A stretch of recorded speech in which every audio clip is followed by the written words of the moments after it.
Welcome to Your Cyber Path, the podcast that helps you get your dream cybersecurity job by sharing the secrets of experienced hiring managers and top cybersecurity professionals with you. Now, on to the show. Hey everyone, this is Your Cyber Path. We're the podcast that's going to help you start your cybersecurity career, or we're going to make it go faster if you've already got one. So, welcome. I'm Kip Boyle. This is Jason Dion with me. Hey, Jason. Hey, Kip, great to be here once more. Yeah, this is going to be a great episode because what we're going to do is answer listener questions. So we've been accumulating these questions for a while now, and the problem is we have so much to say that we had to exercise a lot of self-control and and turn the mic over to our listeners. And so so we've got, I think, 8 questions, and we're going to do our best to answer them. So Jason, Yeah, how should we do this? yeah. Before we get started, I just wanted to let everybody else know who's listening. If this is not your question and you submitted a question, I believe we've answered all the questions individually to those who submitted them to us. But we basically chose our 8 favorites to do on this episode, and we're going to basically read the question. I'll read one to Kip. Kip will read one to me. We'll give our thoughts and be able to give you the answers directly. If you want your questions answered as well, you can do that by going to yourcyberpath.com/ask. That's ASK. Clicking on that link, and in there, it will let you either type in a question or record a voicemail for us in about 30 to 60 seconds, giving us your question. And that way we can give you an answer. And generally, it'll be done as an episode like this, or we'll do a quick video and send it to you by email. So you'll get the answer quicker than waiting for us to do another one of these episodes in 3 months, 6 months, or whatever it happens to be. So I just want to point that out there. If you have questions for us directly, we don't have a chance normally to answer individual emails as much as we would like. At least I know I personally don't, because I have over 1 million students around the world, and I simply just can't keep up with that demand. But this is a way you can get a question answered by Kip or me directly in an audio or video format. So that being said, we're going to kick it off to our first question, which is going to be one for Kip. And this actually comes from Holima, who asked, they are a novice in cybersecurity, and where do they start from? What materials do they need? Like, basically, hey, I just heard about this whole cybersecurity thing. What do I do now, Kip? Yeah. Which is really a big question, right? But I know you're going to give us just a couple of big tips to start with. Yeah, this is an enormous question, but I liked having this on the list because I mean that's really why we're here. That's what probably most people listening to this podcast for the first time are wondering is how do I get started? All right. So what I want to do is just give you a quick thumbnail sketch of what I recommend. Now, the first thing is you need to know what job you want. Really, everything that you're going to do to answer this question for yourself is going to flow from knowing the job that you want. And you need to know that job by title. And you know what? The same job can show up as different job titles in different job postings. So, be aware of that.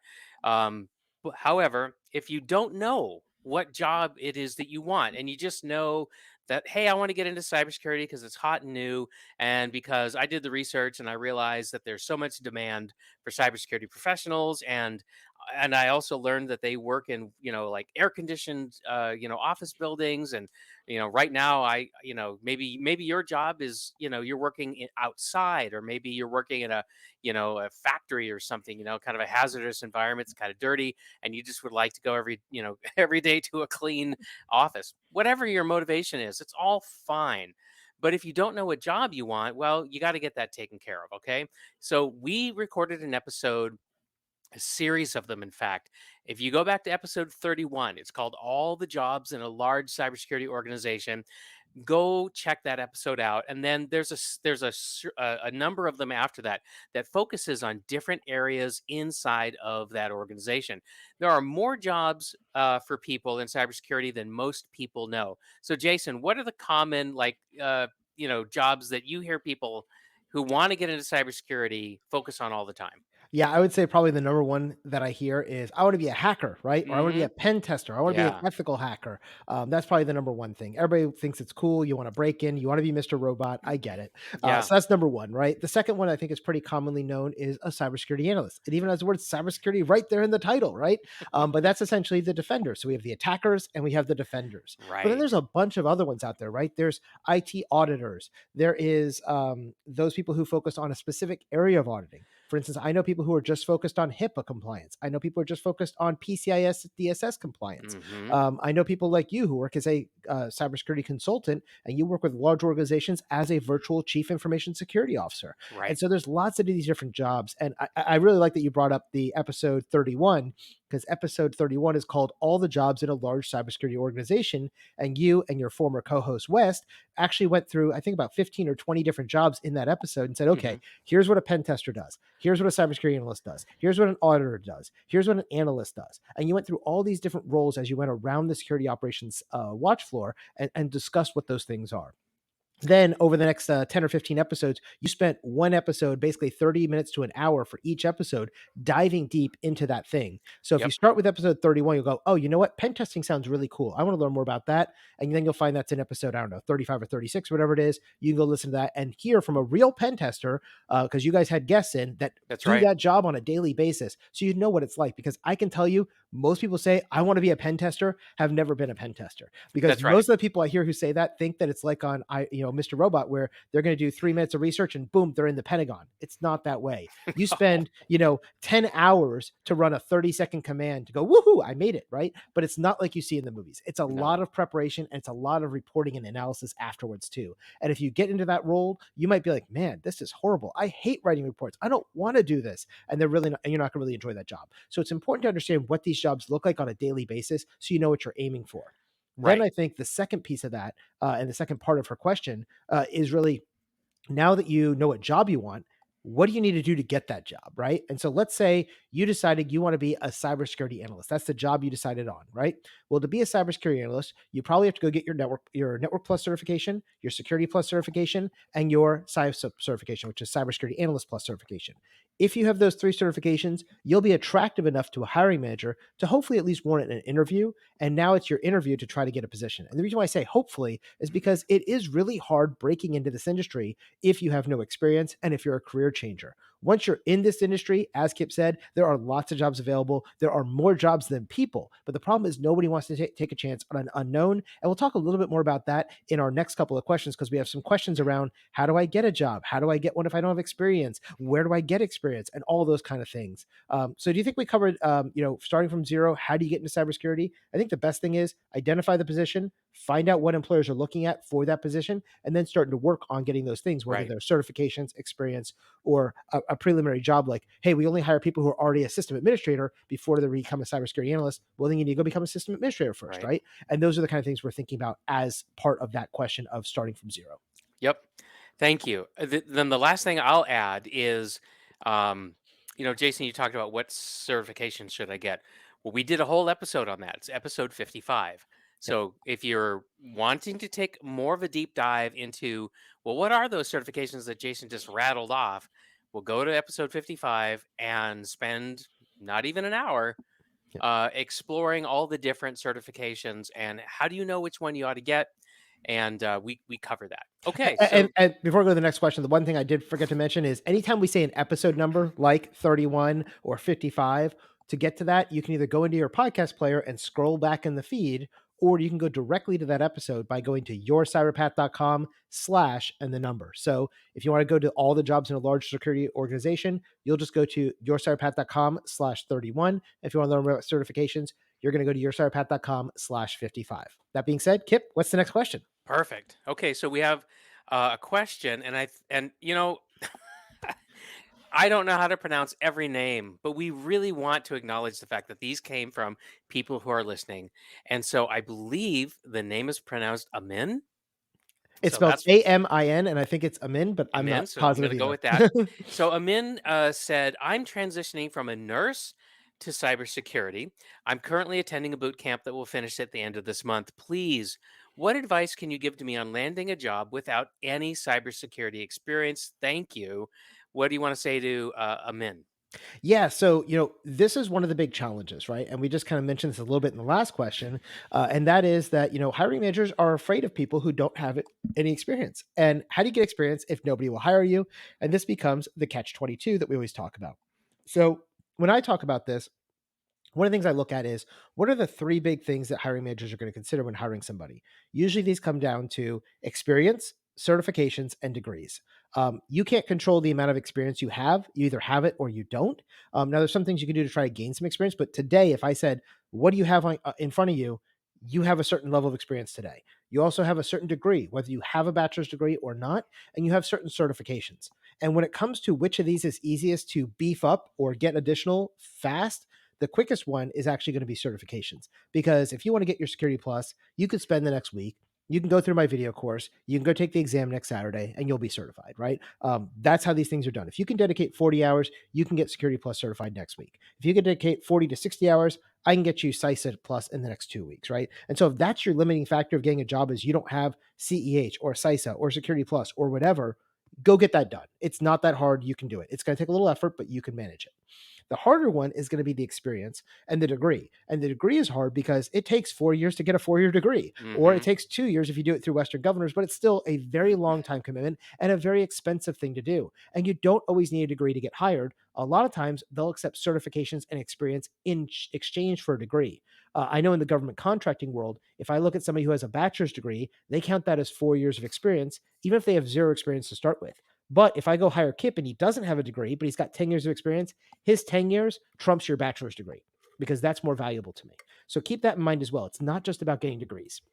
So, how do we get experience? Well, the first thing I would tell you is as you're starting to work towards cybersecurity, you need to get a job that relates to cybersecurity in some way, shape, or form, even if it's not directly in cybersecurity. So, if you get a job working in a help desk, you get a job working as a network administrator or a system administrator, that's fine. It's not technically cybersecurity yet, but it's still in IT and you're still doing some things that relate to cybersecurity Yep. as opposed to you being a construction worker who's building houses all day. There's nothing I can tie from that into cybersecurity. So that doesn't count as experience. But if you're working the help desk, you are doing some cybersecurity functions. And so those can count towards you and it starts that clock going.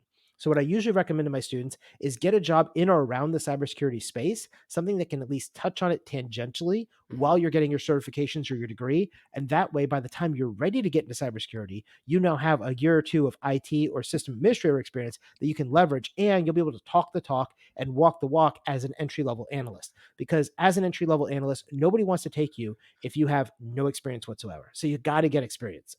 Now, there are some other ways you can get experience, and we're going to talk about that in the next question. So I'm going to pass this one over to Kip, which this question actually comes from Zine. I think I'm saying that right. It's spelled Zene. It's either Zine or Zenny. And they ask, where can I start to find volunteer opportunities to get into cybersecurity as an industry? Are there any mentoring groups that are going to, or meetup groups for beginners? And I love the way they ask this question because it means that they've heard episode 58 before. And episode 58 is we talked about how do you get hired with no experience? Basically, how do you start from zero? And this is really important because if you have no experience and nobody will hire you to get you experience, how do you get some experience? Kip, what are some good ideas to get experience if nobody will hire you? Okay, well, first of all, if you haven't listened to episode 58, you need to go listen to it. I can't possibly give you every little piece of valuable information in episode 58, but I will touch on a couple things now to get you started. So, there are a lot of organizations out there that cannot afford a cybersecurity analyst or, somebody to help them figure out what they should be doing with their wireless network to keep, the people out who are not authorized and so forth. So if you have an organization in mind that maybe you contribute money to, or maybe you contribute time to, or just there's a nonprofit organization in your area that you just admire or you'd like to know more about, my recommendation is go and volunteer for them and tell them as you're meeting them, hey, I know about cybersecurity. Do you have any need in that area? I would love to be able to help you with that. Odds are nobody has ever said that to them before, and if they are already aware that they need to be better, I would expect that they will be so enthusiastic about having your help, and so that would be a way that you can get some experience. Now, there's another way that you can get experience, and what this involves is I'm assuming you know what job you want, right? Because we just talked about that. So if you know what job you want, then start thinking about the problems that people who have that job are solving. And then what I want you to do is I want you to create a project for yourself where you're going to build an environment in the cloud is my preference, although you could do it with actual hardware in your office or garage or wherever you're working at. It's up to you. But I want you to build an environment where you can create those problems and then solve them using free tools, open source, whatever you can get your hands on. And then what I want you to do is I want you to, on your resume, on your LinkedIn profile, I want you to create a special project where you can talk about how you went and build an environment where you could recreate the kinds of problems that you would have to solve on the job. And then I want you to write about how you did that. I want you to describe how did you build the infrastructure? Where did you get the tools? What were the problems that you set up for yourself? How did you go about solving them? And what this is going to do is put a really great uh, narrative on your resume, on your LinkedIn profile, and it's going to show so many good things. Not only that you have experience solving real world problems, but that you're a curious person. I cannot teach you curiosity, but if you can demonstrate you have curiosity, wow, you've just shot up a red flare for me as a hiring manager, and I'm going to want to talk to you.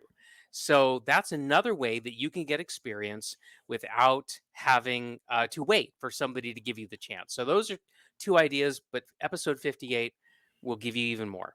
Yeah, a couple of things I want to piggyback on that as well. So, as you're doing this project that Kip just talked about, right?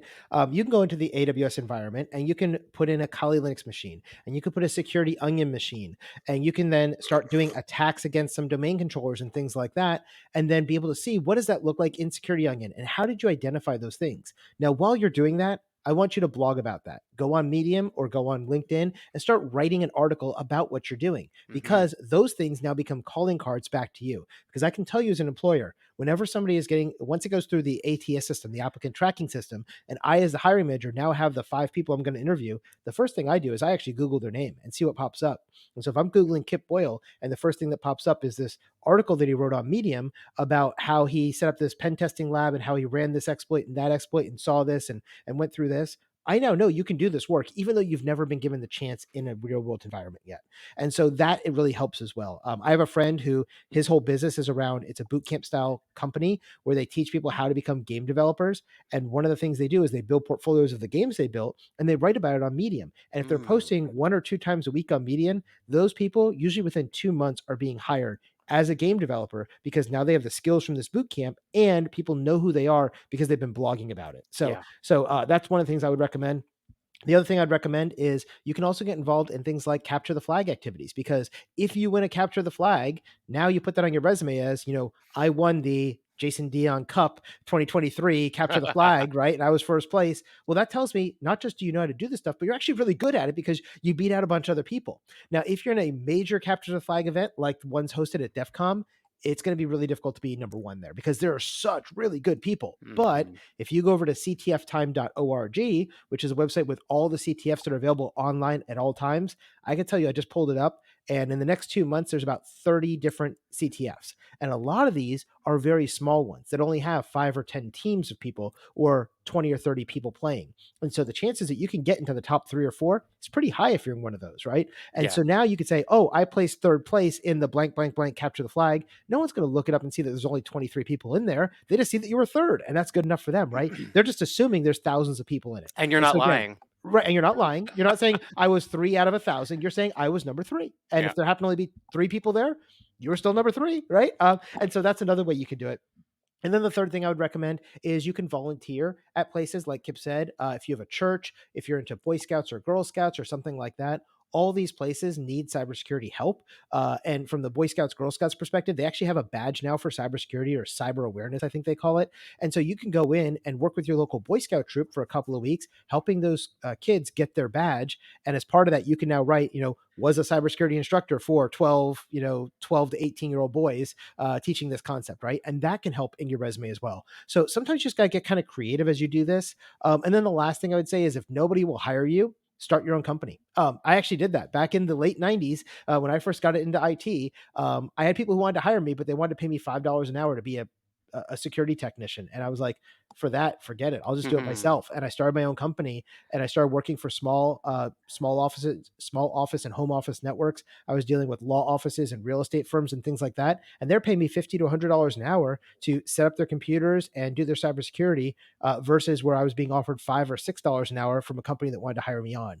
So, sometimes you can get creative and go outside the box, but now you're going to be a business owner. Now you're doing, one-on-one consultations and stuff, but it is something you can do. And especially if you're targeting that small and medium sized demographic, they don't have the money to hire somebody like Deloitte to come in and do their Right. cybersecurity for them, right? They're not the US government. They can't afford that. But you can do that type of service. If you have the skills, sure, you can do it yourself. Now you just have to sell yourself and get somebody to hire you on for their individual projects. And if you get 2 or 3 or 4 of those part-time small office things, you can actually have an entire business based on 5 or 10 clients pretty easily. Okay, there you go. And I think if you listen to episode 58, you'll still get a few more ideas. Yep. So go check it out. Okay, so let's move on to the next question. So Michael wrote in and he said, I'm 58 years old and I don't have any substantial experience with cybersecurity, and I'm willing to devote at least 10 years to this career. Am I a good candidate for your hired in 21 days program? And is it even worth to try to get a job in cybersecurity? Which would be more beneficial, your course or a boot camp? So, so many things in here in Michael's question. Jason, where do you want to start? So I'm going to take the second half of the question first, and then I'm going to push the age question to you All because right. we come from a different background. As listeners, as frequent listeners to this podcast know, I come from the government sector, and in the government sector, 58 is pretty young, actually. I will tell you that a lot of the folks, we call them the graybeards, because there's people there that are 65, 75, 80 years old, still working for the government or as a government contractor. And it's very common in our space. In the civilian world, maybe a little bit different. So we'll talk about that when I get it over to you. But Okay. what I wanted to focus on was he had mentioned the Hired in 21 Days program. Hmm. I do want to mention that program no longer exists. That program, for those who are longtime listeners, may have heard of it. We offered that about 2 years ago. It was our masterclass type program, and it was kind of an expensive program to deliver, and that was one of the challenges because if you're trying to break into cybersecurity, the program was like $1,000 or $2,000 to get into it, because it took a lot of one-on-one time with Kip and Jason, and unfortunately, because we're so busy doing a lot of our consulting work and our other businesses, it had to be a high price point so that we could dedicate the time to it. And so we ultimately decided to do away with that program. It was very successful. The people who went through it did really well, and I think everybody at this point has gotten hired, if not everybody, pretty much most people. And what we ended up doing was we took all the videos and the asynchronous portion of that course and turned it into a Udemy course that you can get by going to yourcyberpath.com/Udemy, and you'll be able to access that course. It's now called it's called Irresistible, Irresistible. how to become irresistible to hiring managers in the cybersecurity world. So now you can get that program for about $10, and I highly recommend it. We did that on purpose because we wanted to make it so that price was no longer an issue.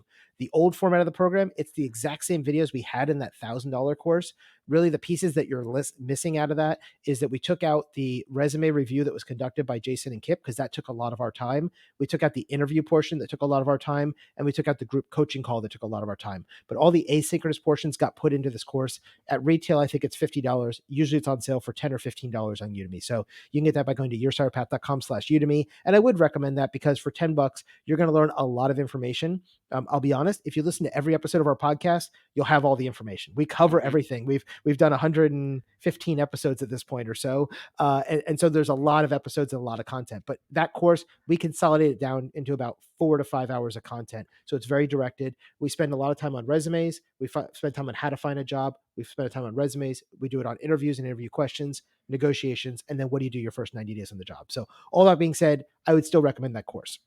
Now, that course versus a boot camp, there's a big difference here. When you go to a cybersecurity boot camp, generally what I've seen is they're either 1 week, 2 week, 4 week, or 3 month courses. And depending on how long the course is, there's more or less content thrown into them.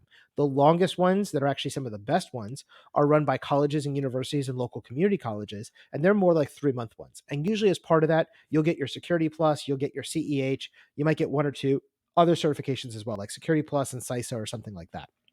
In addition to that, they'll help you with resumes. They'll try to help you find a job. What I have found is that they do a really good job on the training piece. They don't do a really good job on the getting hired piece. And the reason is most of the people who are doing this, they're not practitioners in the field. They're college professors that are now teaching this cybersecurity course. And so it really is just certification training for the most part, is what I've seen, with a couple Mm. of extras thrown in. So it's like, let's get you your Security Plus and your CISA Plus, and then teach you a little bit of Python scripting because you'll need that on the job too. And they go, great, you're now a cybersecurity analyst level one. Go get certified. Go get trained, right? So I don't think they're bad. The biggest problems I have with those boot camps is they're very expensive. They can be 10, 20, $30,000.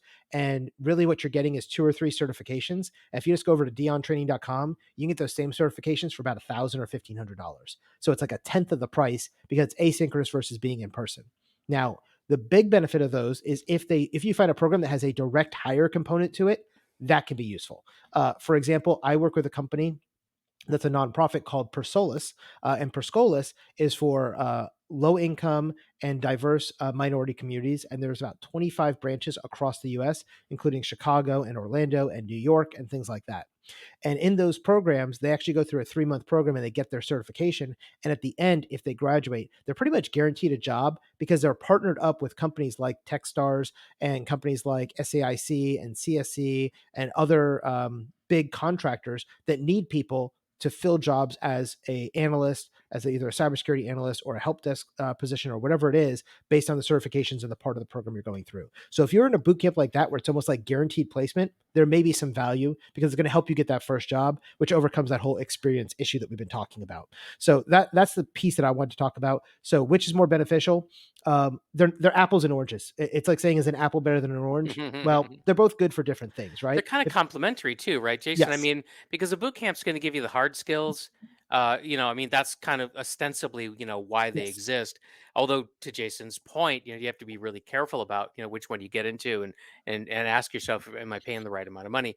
But our course is really designed to help you take yourself from, okay, I've got skills.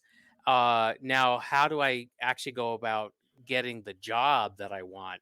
So really, I see it as complementary. Yes, definitely. And so that's the second part of the question, right? Now, the first part of the question, which is I'm going to throw back over on Kip's world, because as I said, in my world, in the government sector, we don't really care how old you are, to be quite Mhm. honest. We have a lot of graybeards, we have a lot of old folks, and a lot of the reasons for that is because the government does not discriminate based on age at all. They don't care about that because we're not a for-profit business, and we don't really care about the idea of budgeting and things like that. We care about who's the best qualified candidate, and often that will be somebody who is 50, 60, 70 years old because they already have 10 or 15 years of experience.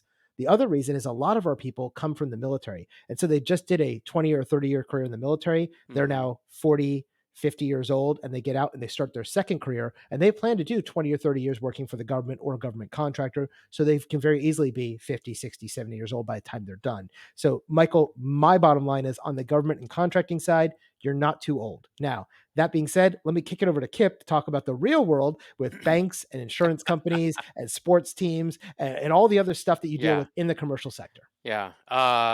There are definitely going to be portions of the private sector where you are going to be too old. I mean, and I don't mean that from the perspective of they're going to actively discriminate against you. They won't. But the truth of the matter is that they will find ways to not give you an opportunity. And I'm talking mostly about like the big tech companies, right? The Facebooks, the Apples, the Googles. Uh, and again, they're not bad people. It's just that they really tend to hire younger folks, and they're very savvy. So the chances that they're going to actually say something or do something that's going to prove that they're ageist is very low. So now, if you're in your 40s and your 50s and you want to work in one of those places, go for it. I mean, I'm not going to suggest that you not attempt to apply for jobs there, but I will tell you that my observation is that that's not the best place for you to spend your time. The better places are going to be in what I would call the more traditional private industries where it's a company that does something other than cybersecurity, but they need cybersecurity people in house, and I think that's going to be the better place for you. So let me give you some examples. So I would think about manufacturers. I would think about places that are building things like, around here we've got companies that make glass panels. We've got companies. I live in the Seattle area. We've got companies that are making parts for aircraft that are going to go to Boeing for final assembly. And so there's this huge advanced manufacturing infrastructure here. And guess what? They're handling trade secrets. Sometimes they're handling defense information, and what I have found is that those industries value workers that bring a lot of wisdom with them onto the job, and you get wisdom from years of making mistakes and learning from those mistakes. And I see a lot more recognition in those areas. Um, so that's my overall guidance to you.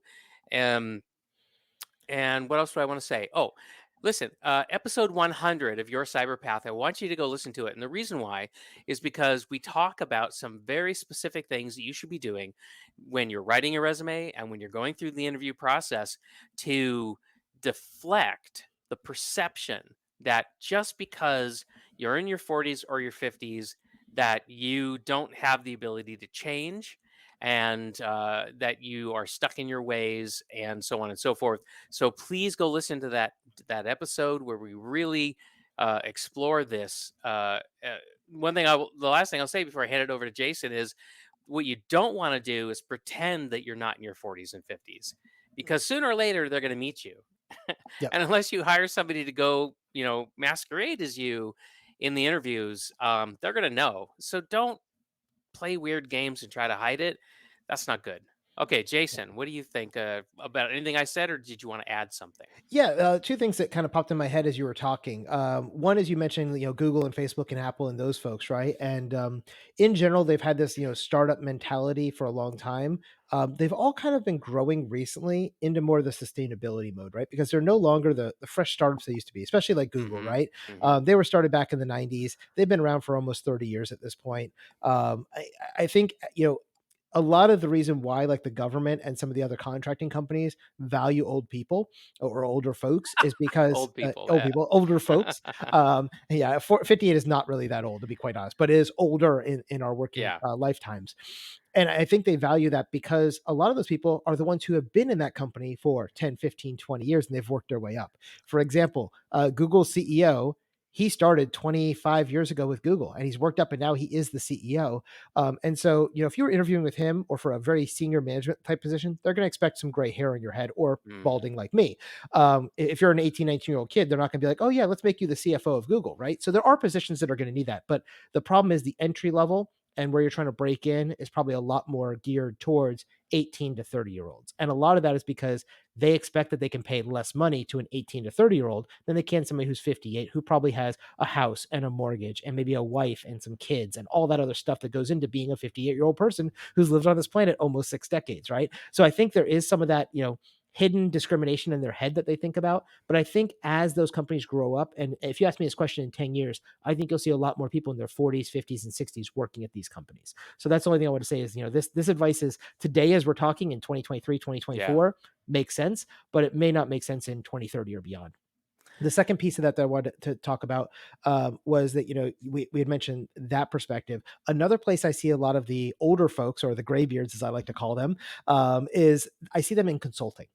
So if you get a degree and you've got a couple of certifications, you get a couple of years of experience, and you go work at a company as a consultant, and we're billing you out at $200, $300, $400, $500 an hour, when you show up, I really don't want to see somebody who is clean shaven and 18 years old. I'm going to be really worried if I'm paying $500 an hour to get somebody who's 18 years old to tell me how to run my business, right? Mm-hmm. So that's when somebody who looks more like me or Kip, or somebody who's 40 to 60 kind of holds some more weight, because you expect a consultant to have years under their belt and more experience. And even if you're brand new, the fact that you look like you have years of experience because you're 58 is going to hold weight versus somebody who is 18 and they may be smarter than you, but you're going to be the one who's going to be the mouthpiece, because they're going to be like, you may have a team of 18 to 25-year-old people working for you, but you're going to be the one the company's looking to just because you're the oldest person in the room. And so they're going to expect that in a consultant type environment. So if you're a young person, you may be kind of shunned in the consulting world, but as an older person, you may be more accepted. So keep that in mind as well. And again, this is one of those things that, depending on where you're going to be in the cybersecurity industry, there may be places that really want you as an older folks, and people who just don't want to deal with you at all because you are older.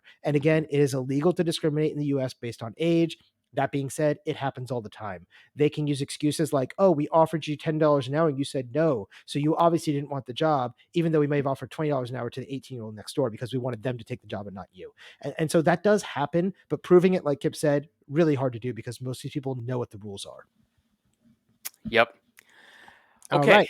Next All right. question. And again, for more details on age and ageism, check out episode 100, which was a special episode with Kip and Jason, where we kind of went through, I think it was our 7 favorite clips from the last 100 episodes. And one of those was specifically talking about, as an older person, what do you do to make your resume not appear like you're 58 Yeah. or 65? In fact, the question we were answering in that one was from one of our students who happened to be, I think, 63 or 64. And he has gotten a job since that time now as well, using some of those techniques. So keep that in mind as well. All right. Next question we have is from Gabriel. And Gabriel says they're working as a customer application support, and they've been doing that for about 3 years. And their goal now is to transition into a security analyst or similar blue team role. They're wondering the best method in the market to convey their transferable skills as they're trying to apply for jobs. So really, this is all focused on how do you write your resume so people know you have the ability to do this job, even though you're not doing the exact same job today. Right. So I love that Gabriel mentioned the keyword transferable skills. That is exactly what we talk about. We talked about it in our masterclass. We talked about it in our 121 Days class. We talk about it in our now Irresistible class, which is on Udemy. What you want to do is you want to figure out, of the skills that you have, because you've already been working in a different industry or in a different job role, maybe in Gabriel's case, application support. Well, that's an IT role, so it's very close to cybersecurity. So you have to take an inventory of what have you been doing, and then how can you position that for the cybersecurity role that you want. Now, the first step there is you've got to know what cybersecurity role you want. Go get some job postings, maybe 5 or 6 from different companies, and look at them. Like maybe even print them out on paper and spread them out on your desk, and try to figure out like what's common. What is everybody looking for? And then ask yourself, is there anything that I know how to do that resembles these things at all? And then what you want to do is you want to paint that picture right in your resume. Maybe write a cover letter, and you want to paint a picture. So I'll give you an example right now. Let's go back to Amin. So Amin was transitioning from nurse to cybersecurity. Oh my gosh, so many transferable skills. HIPAA. That's all I heard. Yeah, right. So the Health Insurance Portability and Accountability Act is a regulation that protects electronic personal health information. Well, if you worked as a nurse on the floor with patients, you know all about that. But people like Jason and I who've never done that, if we ever found ourselves on an information security team in a medical setting, we'd have to go study the regulation and learn it as book knowledge. Well, you already know it as a practitioner. That's so powerful. That's a huge transferable skill. Plus, you know how to do all kinds of other stuff, like you know how to read vital signs. You know how to use numbers to make decisions. You know how to measure things that are difficult to measure. All this stuff is potentially a transferable skill. So, application support, oh my gosh, yes, tons of transferable skills in there, but it all depends on what job it is you want. So, just like we said to, is it Halima? Halima? Paloma? I Who don't see was that the one. who was the first person? Oh, Halima. Sorry. Yes, Yeah, Halima. Halima. Yeah. Okay, so we said to Halima, like, go and listen to episode 31 and figure out what job you want. Well, that's my advice to Gabriel. Go listen to episode 31 if you don't know what job you want. Then I want you to skip ahead to episode 47, because that entire episode is on how to use your transferable skills, how to identify them, and then how to position yourself. And so, Gabriel, that's what you need to do. What would you add, Jason?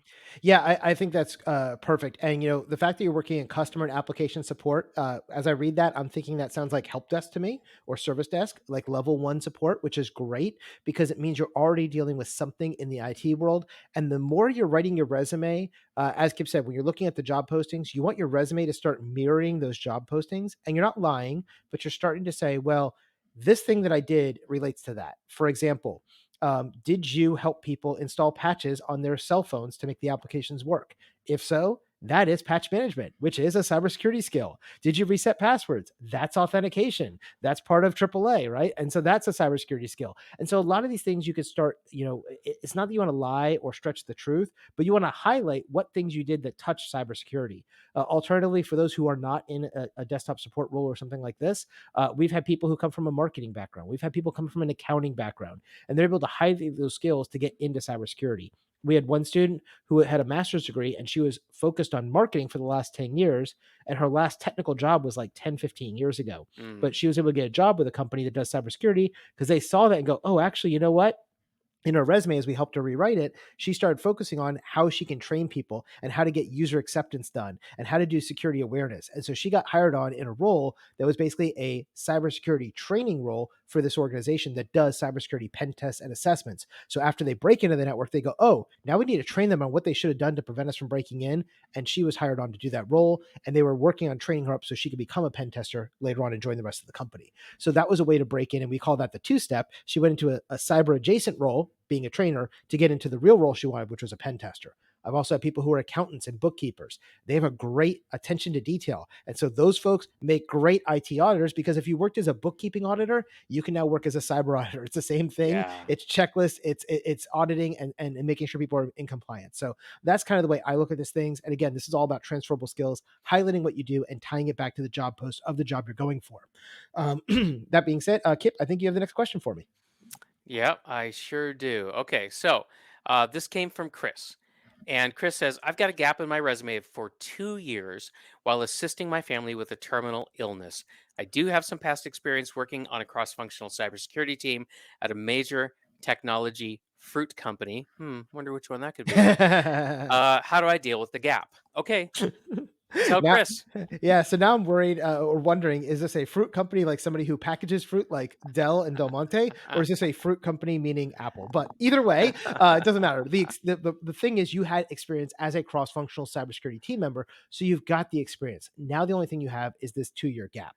Now, in the old days, a 2 year gap would have killed you, right? It was really hard to explain away why did you go away for 2 years. And I think the fact that you obviously, since you're asking us in a public environment, you're probably open and upfront about the fact that you were gone because of this taking care of somebody with terminal illness, right? And I think if you're in a job interview, and you told me that as a hiring manager, I would be like, oh, totally makes sense, no problem. And I don't know if Chris is a guy or a girl based on the name Chris, because I know many Chris's who are guys and many that are girls. Chris could be Christina, Chris could be Christopher. Mhm. But if you are a woman, it's really common to have gaps in your resume because, at least in America, women tend to be the primary caregivers. So in my family, if my child got sick, who's staying home with that child? Most likely my wife. It's not going to be me because I'm too busy out there working. And that just usually happens because in general in our society, men tend to make more than women. And a lot of that is because of women take these times out in their career. I've seen this also happen where people take a year off because they got pregnant and had a baby and they want to spend time with their baby before going back to the workforce. In any of these cases, it's okay to take a break, right? As long as you can explain why you did it and make it so it's not just, I decided I didn't like my job and I decided to travel around Europe for the next 3 years, right? What did you do that was valuable during that 2 years or 3 years? And in your case, you were taking care of a family member who had cancer or something else that was on their deathbed, and you were the primary caregiver. So that is totally fine. Now, what I would say is that if you haven't done anything since coming back, I'm assuming based on the way you wrote the question, unfortunately, it sounds like that family member is probably passed because you're now looking for work again. And if that's the case, my condolences with you. If they actually overcame it, even better. But in either case, now that you're ready to go back to work, what can you do to say, okay, that is behind me, and now I'm ready to move forward again? One of the things I've seen people do is show that they're back in the industry by getting a new certification. And it's not that the certification itself is helpful, but the fact that it goes on your resume and it shows 2023 earned my security plus shows me you're back in the game and you're ready to work, right? So something like that would help. If nobody's giving you a chance to get into a new job again, go get a certification or two to show you're back in the market and ready to go. The other thing is, as we talked about earlier, you can volunteer with somebody who needs those type of skills until you get back in the market. But honestly, I don't think you're going to have as big of a problem as you think you are with the 2 year gap, because there was a lot of people who took a 1 or 2 year gap in 2020 and 2021 because of COVID and the lockdowns and schools being closed and all the kids had to go home. And guess what? Somebody had to stay home with them while they were doing that online learning. You couldn't leave the kids. If you have a 5 and a 7 year old, they're not Hmm. sitting at home all day while you're at work. So we know that happened, right? And if this time period, it sounds like, was kind of in that 2020, 21, 22 time frame, that last 2 years, that was a pretty common time that a lot of the world took a break. So I don't think it's going to be as big of an issue as you think it is. And I would really just in your resume, there's probably certain things you can write, and I'll defer to Kip on that one. But I know gaps in the resume used to be a deal killer for a lot of people. These days, it's just not as big of a deal as it used to be in my world and what I've seen. Kip, what are your Hmm. thoughts? Hmm. I agree with the things that you've said, and what I specifically want to add to it is, how do you represent it on your resume? So here's my opinion, and it is just an opinion. I know other people are going to have different opinions from this, but since you obviously are, you care about your family and you want to be there when they need you, that could happen again. So what I want you to do is, I want you to actually put it on your resume. I don't want you to try to hide it. I don't want you to use like a functional resume format so that you can try to bury, the fact that you had a gap in, in a long list of projects and so forth. Okay. Don't do that. Please. I would encourage you to be upfront about the fact that you have this gap. Here's exactly why you did it.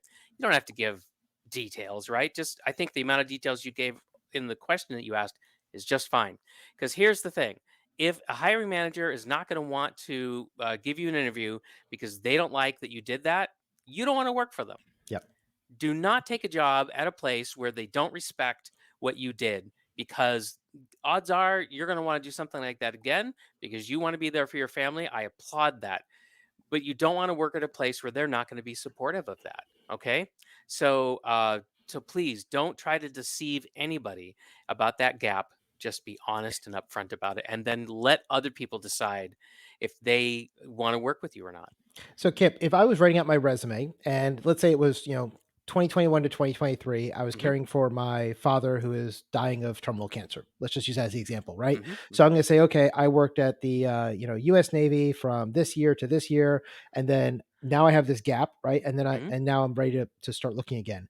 Would I put in there, October 21 to October 23, um, primary caregiver for terminally ill Hmm. family member, Yeah, I something, like that. just I something like like that. that.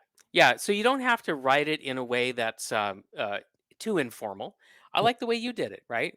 That you did Almost it. treat it like a job, right? And just the position is primary caregiver for terminally ill family Yeah, member. absolutely. And Chris, I'm sure it was real work. It was probably very rewarding work, but I'm sure you worked very hard. And I'm sure you learned things in that time that you didn't know before. You probably learned new levels of patience. You probably gained tremendous insights into, what's important to people.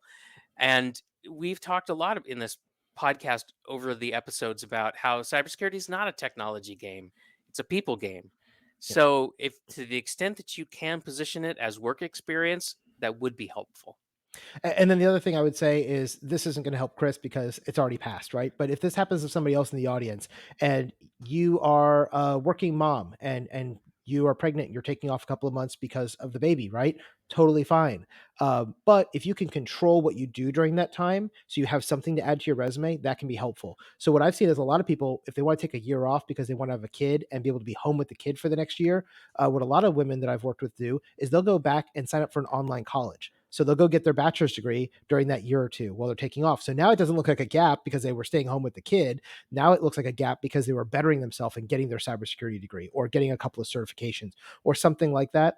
And that can be a way to use that year that gap year and not have it as a full gap. It's now a working and studying and getting myself better year. Hmm. Again, probably too late for Chris. And Chris, you may have done some of those things during that year. You may have done some CTFs or gotten a couple of certifications or read some books or done something to better yourself. And you could take credit for that in your resume as well, so that they know, like, yeah, I was taking this time off as a caregiver, but I also was going to school during that time and got my degree, right? And I don't know if that applies in your situation, Chris, but for others out there, that's another way. If you're really worried about this, it's a good way to mitigate that by doing something else during that time as Hmm. well. Hmm. Hmm.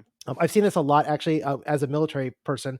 A lot of military spouses got drug overseas with their husbands, right? Or their spouse. It could be wives as well. I have a friend who is a military officer who's a woman, and her husband had to keep taking breaks in his career 2 years at a time because they were in Maryland and there was a job there. And then he went to Italy, and he couldn't work in Italy because he was a spouse, and you couldn't work in Italy because you didn't have a work visa. So for 2 years, he didn't do any work. And then when he came back to the States, everybody's like, why didn't you work? And he's like, well, during that 2 years, I went and got my degree done because I literally was not allowed to work because I was living in a different country with my wife, and I didn't have the option because I didn't have a work visa because Italy won't give work visas to military spouses. So things like that can happen. And if you can explain it, that's all I need to hear as a hiring manager. And it's not that you just took 2 years off where you were working someplace for 2 years and you're lying to me because they fired you and you don't want me to know about it. And that's really what people are thinking about when they see those gaps: is what did you do during that 2 years? Right. Because everybody did something. It may have been that you backpacked around Europe for 2 years, and that's okay. But just be honest about it and the reason why you did it. Hey, I took 2 years off because my spouse was stationed overseas and we wanted to make the most of it. And I've had people do that too, and that's fine as well. The next question, we got two more for you in this episode. I know this is kind of a longer episode, but hopefully we're getting all your questions answered and you're finding it valuable. The next one is from Rajiv. I think I'm saying that right. Rajiv is his name, or her name, because I'm actually not sure if that's a woman's name or a man's name, to be honest. And the question really revolves around imposter syndrome. They want to know what recommendations we have for anybody who's struggling with imposter syndrome when they're getting into their first entry level job. And imposter syndrome, it's real, right, Kip? Yeah. What is imposter syndrome for those who don't know? And then what do you think Rajiv should be doing here? Yeah. So, first, let me describe what imposter syndrome is. Everybody's probably felt it. In fact, research shows that like 70% of people will experience at least one intense, imposter syndrome episode at some Guilty. point in their I've definitely life. had Gosh, me it. too. Me too. And as I describe this, I think more people who right now are saying, "I don't think I've ever had that," will go, "Oh yeah, I guess I did." It's one way that you might experience it is you feel like a phony, and even though you've had some success in your job or in previous jobs, in the job that you're in now, you're feeling insecure, and you're like, "Oh my gosh, it's just only they're going to figure out any minute now that I'm a complete fraud and I'm going to get fired." Right? This is a very irrational belief for most people, but imposter syndrome can have a real effect on your performance on the job because even though it's irrational, if you believe it or if you pay attention to it, it can absolutely affect your ability to get things done. I'll just give one quick example, right? So let's say you've been working in a cybersecurity role for a couple of months, but when people, mention your job title, you might feel this wave of awkwardness wash over you because you're like, oh, I just got this job 2 months ago. I haven't really earned that title yet. And that's not true. You have earned it because you've got the job. So that's just one example. Okay, now how do you deal with imposter syndrome? No matter how you're experiencing it, no matter how you're dealing with it right now. Well, what's the source of imposter syndrome? Usually it's self belief. There's something about a belief that you have about yourself that is the source of this problem.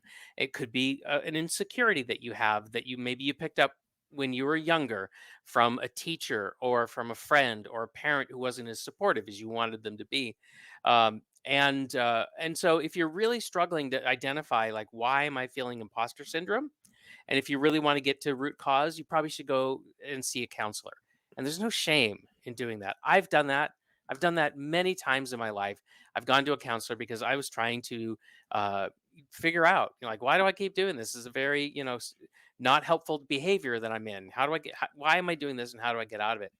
But here are some things that you can try if you're not ready to go to a counselor, if you don't think it's that serious. The first thing is just take small steps.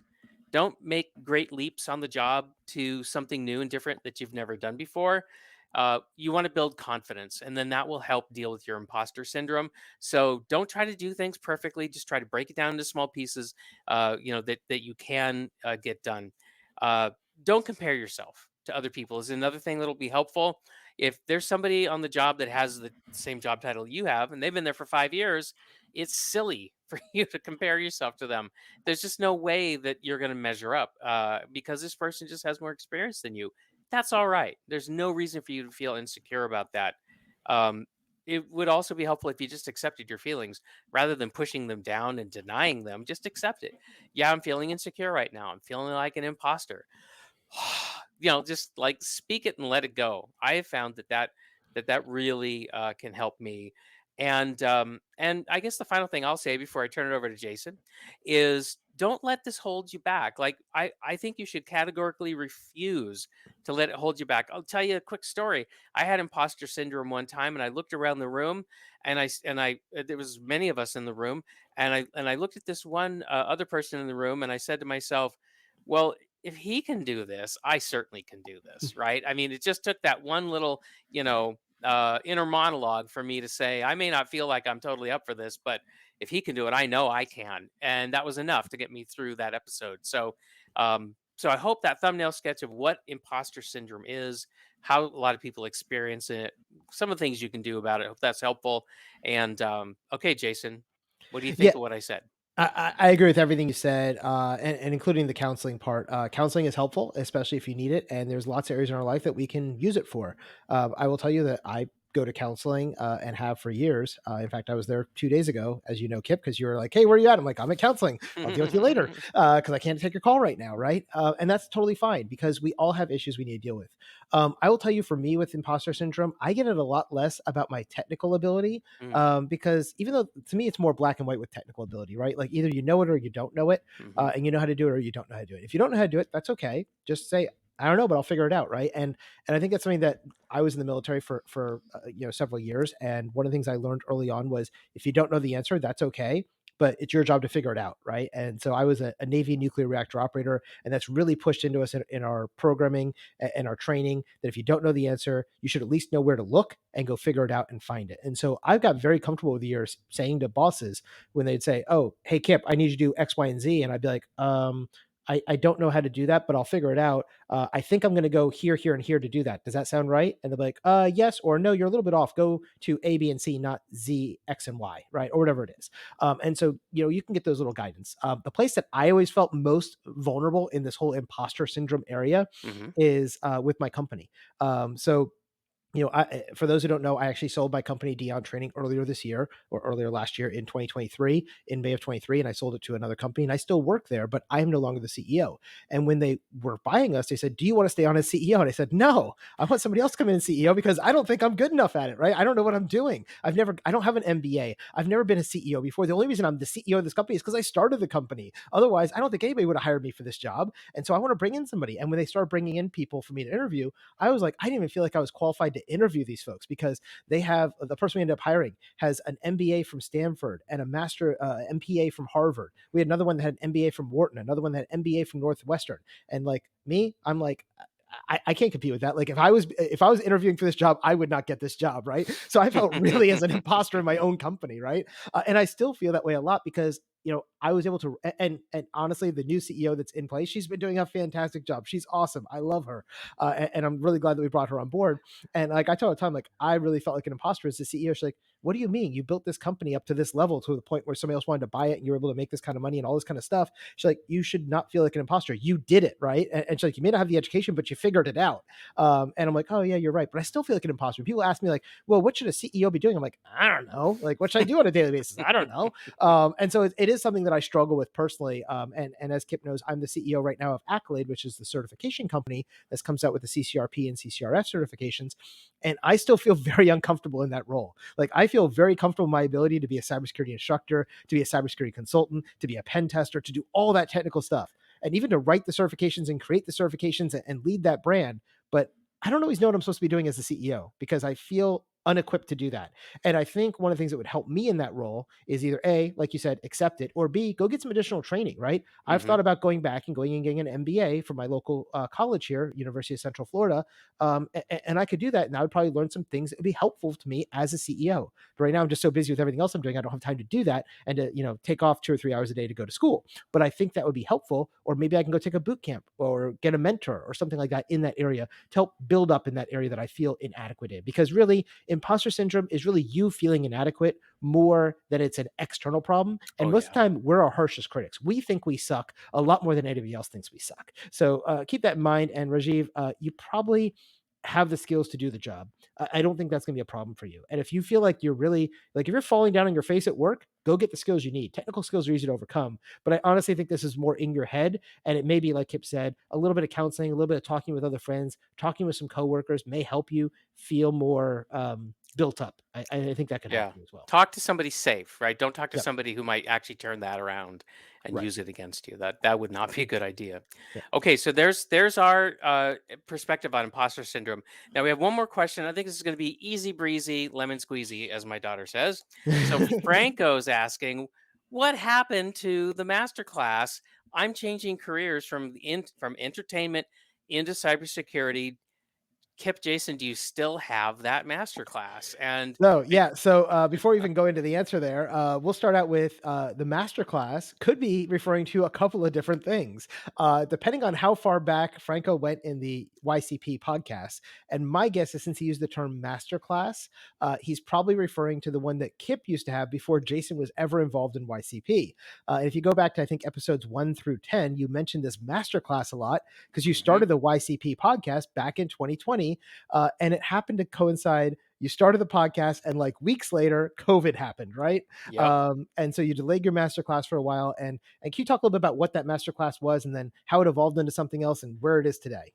Sure. Yeah. Okay. So here's the quick rundown. So um, I had been asked many times over years and years and years. People would just grab me by the elbow, no notice, and they'd say, "My nephew, my niece, my brother-in-law, whoever, somebody important to them, wanted to get into cybersecurity. What advice did I have?" And I always felt like, being caught off guard like that, I just really wasn't prepared. And so I would give them the best answer that I could, and I'd go on my way, and I'd feel like, gosh, I really wish I had something better to offer them, but I just wasn't ready for that question. So after having had that experience for years and years, I finally said to myself, okay, I'm not going to do that anymore.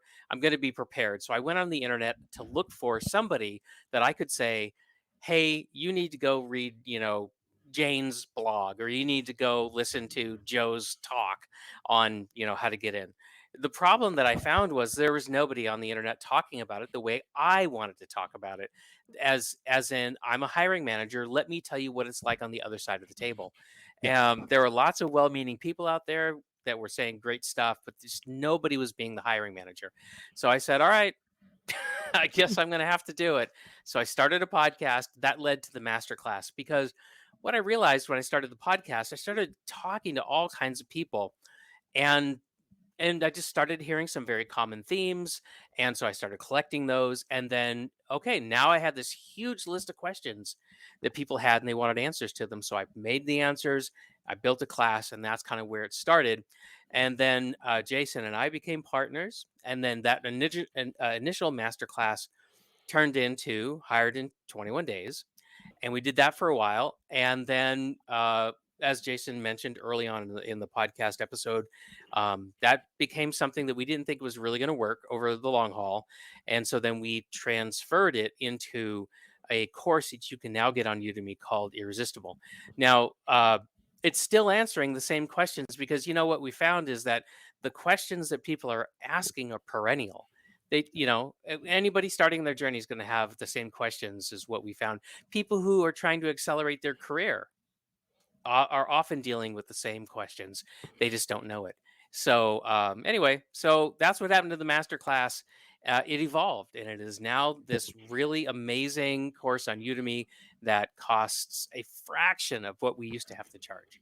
Yeah, so the old masterclass was, $1,000 to $2,000. The new one is $50 at retail, and usually it's on sale for $10 or $15 or $20. So Right. it's much cheaper, much more available. And we did that specifically because we wanted to make sure that we could deliver the value to you that you need, just like we do in this podcast. We create this podcast as a completely free resource. We don't charge you for it at all. There are paid podcasts out there. We're not one of them. We're not ad supported. You don't hear a bunch of ads and mid-roll ads and all that kind of stuff Right. today. And for the first 100 or so episodes, we have not done any of that.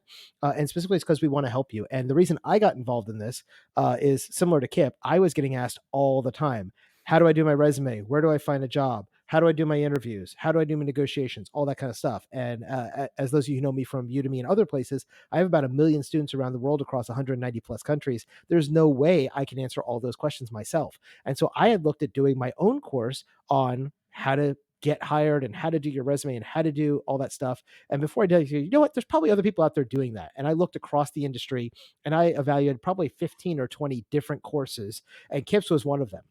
His original masterclass. And I liked his the best because it took it from the side of the hiring manager. And most of the other people I found out there that were doing this were people who never worked as a hiring manager. So they didn't know what a good resume was. They didn't know what interview questions were going to be asked. Most of these people I found were anywhere from 21 to 35 years old. So they were younger and they were in their first or second cybersecurity job. They're like, well, this is how I got my job. It's like, well, yeah, but you also got hired during 2020 and 2021 when it was like the boom in the industry, and anybody who put their name on a piece of paper would get hired because there's such a hiring boom because everybody moved online and we needed people. And that's why I really like the way Kip did his program and the reason why I focused on it. And I come from the hiring manager background as well, from the government space, but I didn't have a lot of the commercial sector experience. And Kip had all that commercial sector experience and hasn't worked in the government in 20 plus years. So for us, it just became this perfect marriage between his commercial sector side, my government and defense contracting side. Putting those together, we're able to cover most of the questions you would have in the US and Canada. And then I also have a pretty good exposure outside the US because I've worked in Japan, I've worked over in the Middle East, I've worked in South America, I've worked in Europe. And so I've had a little bit of that as well, but not nearly as much as like a hiring manager in those areas. Because again, I was working for American organizations doing that. But that's why we came together to build this. And that's what happened to the masterclass. It evolved. And if you want to get that, you could find that at yourcyberpath.com/Udemy. It's a great course. Highly recommend going through it. And if you know anybody who's trying to break into cybersecurity and, it's for instance, my kid is now out of high school and looking for his first job. And I've made him go through that course because he needed to learn how to write his resume because he's trying to get a job in IT and cybersecurity. And so it's great for all of those type of people. And that's what we use it for. So that's what happened in the masterclass. Long story short, it's now the irresistible course on Udemy that you can find with Kip and Jason in it. So that being said, this was a really long episode where we covered your listener questions. So I want to thank Holema, Amin, Zine, Michael, Gabriel, Chris, Rajiv, and Franco. And I hope I said your names right. If I didn't, I do apologize. Again, the American in me has a really tough time with names that aren't just like, the standard traditional white guy biblical names, right? So I try my best, but I am a standard white guy, and I do struggle sometimes. But we do appreciate that you listen. Thank you. Yes. And if I say your name's wrong, please let me know. Just shoot me an email at kip@yourcyberpath. Oh, nicely done. Nicely done. Yes, or support@yourcyberpath.com, and it'll get to me and I can see it. And if you have a question for us, you can always ask that at yourcyberpath.com/ask. So go ahead and ask your questions there and we'll answer them in a more timely manner than we did this time. We have systems in places now so we can gather those questions and get those answers back to you much quicker. So that being said, I want to thank you again for listening to another great episode of Your Cyberpath. We'll see you next episode where we're going to talk all about the SDP principle number 10 as we finish out that series. It's going to be a great episode to finalize out our security design principles. So we look forward to seeing you then. Thanks all, and see you next time. See you later, everybody. Thank you for listening to this week's episode of Your Cyber Path.